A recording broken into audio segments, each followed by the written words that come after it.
so last time we played, somebody commented on the stream afterwards, and they said that. Hold on, I have to hiccup. They said that it was really sad because they got into a game, but everybody left afterwards because they didn't get into my game. So if you guys are queuing, at least play the game for a little bit before leaving. Some people said that you can vote to surrender, but you know, why don't you play in the other game until it looks like I'm about to lose, and then you get whatever cooldown you get for leaving. So, you know, calculate it. Don't just leave as soon as you get in, okay? You can't? Oh, you can't surrender. Ugh. Hopefully there's no other people playing this game.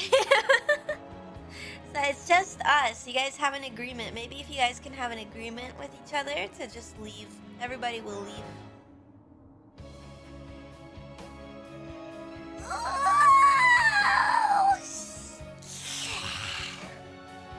Okay. How's your new PC? Ha ha ha ha ha. You guys are funny. I mean, I guess you wouldn't know.